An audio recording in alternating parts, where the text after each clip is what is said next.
Well, hello, my name is Meredith. Welcome to Fort Worth, Texas, where we're streaming from Wedgwood Baptist Church, where I pastored for 28 years and now retired, but they made me pastor emeritus. One of my responsibilities is to bring to you weekly devotional or Bible study. We're doing a series on the training of the 12, the lives of the 12 apostles. It's interesting, the cross-section of humanity that Jesus chooses out those to follow him and to carry his message. And today I want to talk with you about Matthew, the man who loved money. Let me have a word of prayer and we'll get started. Speak your truth through me today, Lord Jesus. We are totally and utterly dependent upon you. Holy Spirit, think your thoughts through my mind, speak your words through my mouth, live your life through my body, and teach this lesson through me. And apply it to the lives of everyone who's listening in. I pray in Jesus' name. Amen. All he ever wanted was more. He wanted more money, so he parlayed his inheritance into billions of dollars before billionaires were common. He wanted more fame, so he went to Hollywood and became a star and a filmmaker. He wanted more sensual pleasures, so he spent a fortune to indulge his wildest sexual urges. He wanted more accomplishments, so he designed the fastest aircraft in the world, and the biggest. He wanted more power, so he bought and sold political favors and dominated American politics through 2 presidential terms. He was absolutely convinced that more would eventually bring satisfaction. And he was wrong. His name was Howard Hughes. And when he lay dying, he was a demented recluse, terrified of the public, emaciated and pale, his fingernails grotesque corkscrews. His teeth were blackened, unable to eat anything but sips from soup cans. Tumors and needle marks from his drug addiction. Alone, this miserable billionaire junkie in absolute misery. More, no matter what it is, never satisfies. Listen to the testimony of the world's most famous billionaires. W.H. Vanderbilt said, and I quote, "The care of $200 million is enough to kill me. I find no pleasure in it." John Jacob Astor, hotel financier, he said, and I quote, "I'm the most miserable man on earth." That's from a billionaire. John D. Rockefeller, the founder of Standard Oil, said, "I've made millions, but they've bought no happiness." Andrew Carnegie of U.S. Steel said, "Millionaires seldom smile." Henry Ford, whom you've heard of, claimed, "I was happier when I was a simple mechanic." More does not satisfy. You'd think we'd learn.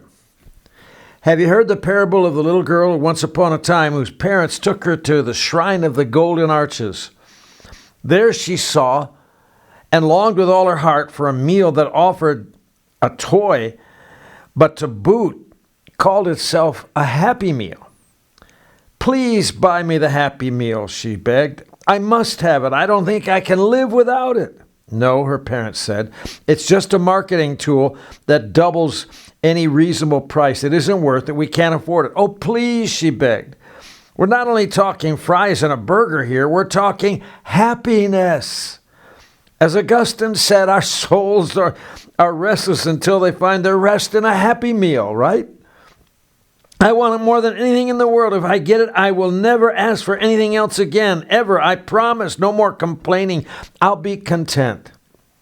Now, that seemed like a good deal for her parents, so they bought it. And it worked. She grew up a contented, joyful, grateful woman. She lived with serenity and grace. In many ways, her life was hard. The man she married turned out to be a louse. He abandoned her with 3 young kids and no money. The kids, too, were a disappointment. They dropped out of school, sponged off her meager resources, were never grateful. When she grew old, her Social Security ran out, and she had to live from hand to mouth. But she never complained. She had gotten that Happy Meal long ago. Often she would think, "I remember the Happy Meal. What joy it brought. How fortunate I have been. And the final word that brings the story to a close is not. Things will not, cannot satisfy our soul.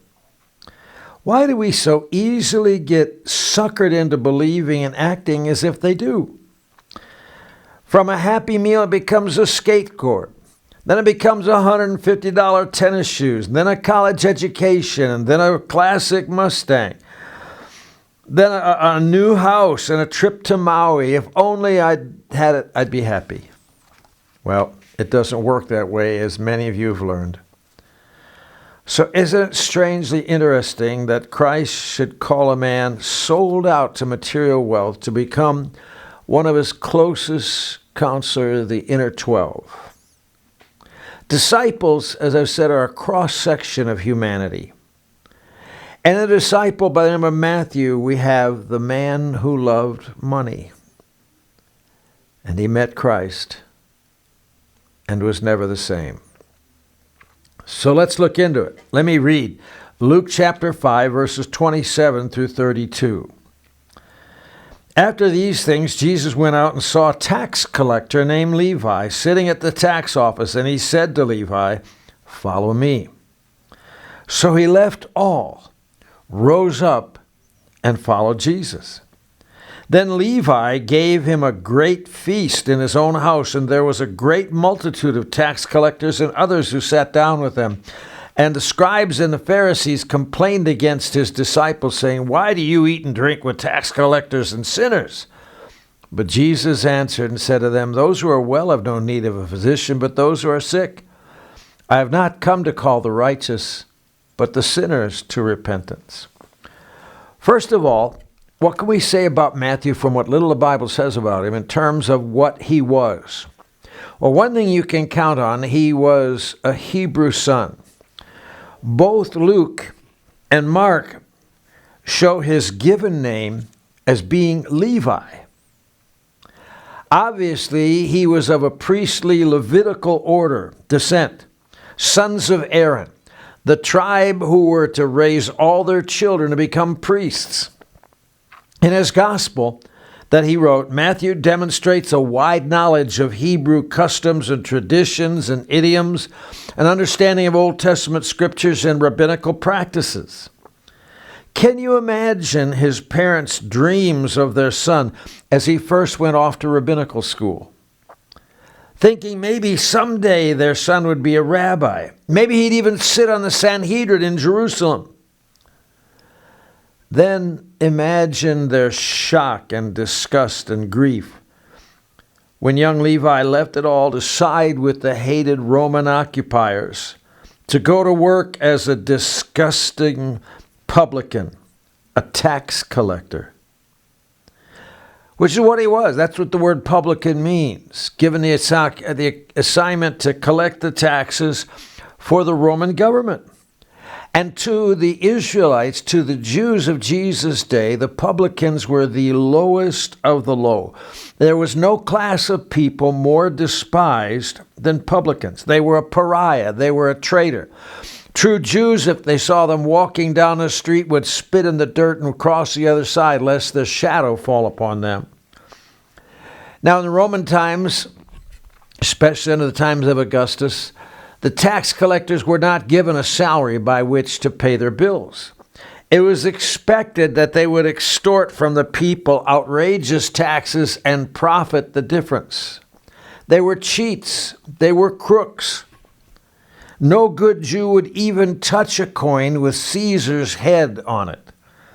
Yet here were Jewish turncoats making money, lots of money, by cheating the Jewish people in their taxes. The Jewish commentary said, "Do not take a wife from a publican's family. They are all thieves, robbers, and wicked sinners." It was axiomatic. This man who was raised to be a priest and had left it all to become a cheat, a crook, and a tax collector. In choosing greed as a publican, Matthew was traitorous. He betrayed, number one, his family. Raised to be a priest, now a publican. Raised to be a rabbi, now a robber. Raised to be a teacher, now he's a traitor. He betrayed his family. Secondly, he betrayed his friends. Only the scum of the earth turned their back on their own people to work for the enemy. Finally, he betrayed his faith. An utter betrayal of any hope of the Messiah.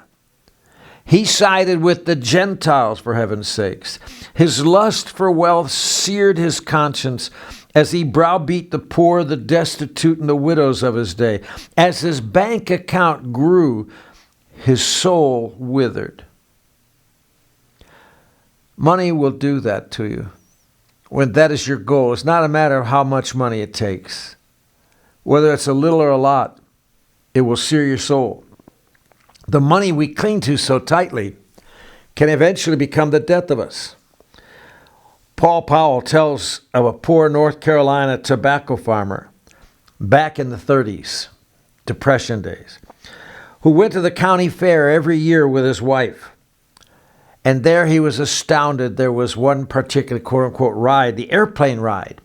And for $10, they'd take you soaring to the sky and flying around and around. Oh, how this cotton tobacco farmer wanted to fly just once. But his penny-pinching wife always said, no, $10 is $10. Year after year, he'd walk up to that pilot and try to talk his wife into it. And every time she was firm, no, she said, $10 is $10. Finally, the pilot heard enough. Look, you two, he said, let me take you up for the ride of your life. If you can take it in and not say a single word during the ride, it's on me. Well, they bought into that right away.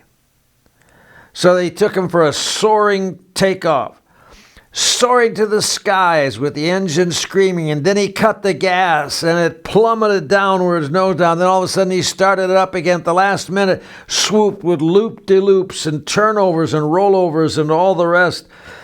And nothing, not a word from the two in the back.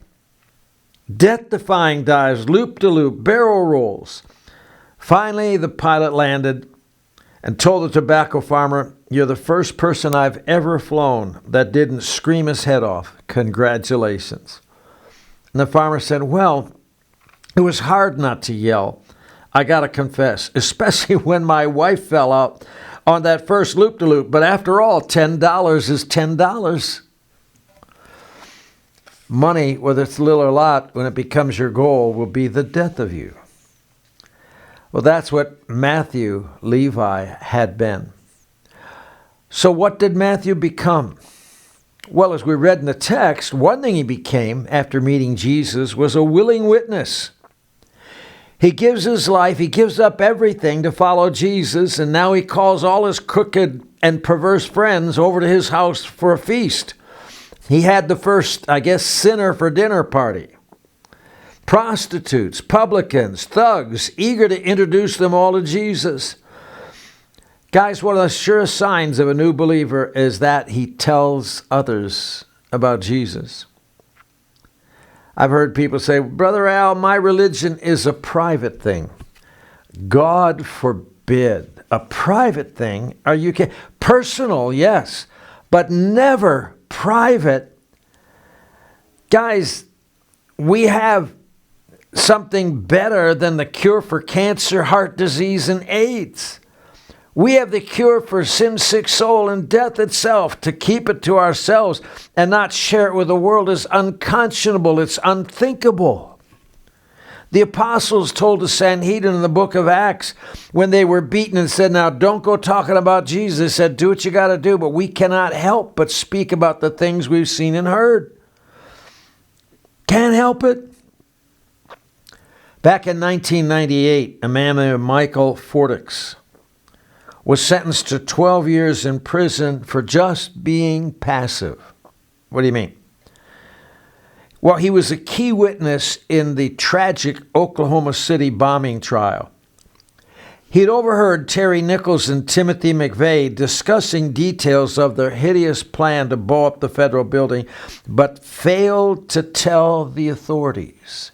He knew they were planning to do it, and he just, it's not my problem. Because of his passivity, 168 people lost their lives. 500 others were badly wounded. Michael Fortier's failure to speak up shattered thousands of lives. So what excuse will we give for failing to go and share the good news with our lost friends? When we have the cure to sin and death and hell, we don't share it with them. There's a magician's team, Penn and Schiller, I think it is. Penn especially is a known atheist. He's outspoken about it. But he was talking with a pastor one time, I've seen the video of it. And he says, if what you say, people say is true, that the only way to escape hell and gain heaven is to come to know and trust Jesus Christ as Lord. How much does someone have to hate people not to tell them about it? Those points well taken. Matthew became a willing witness. He also became a devoted disciple. His name had changed from Levi the publican to Matthew, which means the gift from God. He was a follower of Christ to the end. Church tradition tells us that Matthew died in Ethiopia, nailed to the ground and then beheaded, trying to tell people about the Jesus who had changed his life. He was the humble author of the first gospel, the gospel according to Matthew, which makes much of Jesus, the King and the Messiah, and makes little of himself. In Matthew 10, verses 2 through 4, he talks about Jesus calling the 12, and he lists them all, the list of disciples. But when he comes to his own name, Matthew, he includes the epithet, the tax collector, as though coming clean. Matthew, the despised one. Matthew, the crook, the traitor, the cheat. This is one of the 12 whom Jesus called. He never forgot what he had been saved from. He noted everything that Jesus said and did. The Gospel of Matthew is the most detailed account of Jesus' life. Well, how did that kind of change come about in this crooked tax collector, thief? Well, first of all, Christ came to him. According to the session, it said that Levi was a tax collector, and Christ came to him and said, "Follow me." While the religious folks shunned sinners, have you noticed how Jesus was drawn to them? Brennan Manning, in his book, The Ragamuffin Gospel, tells of witnessing to a young girl who was a prostitute and a drug addict.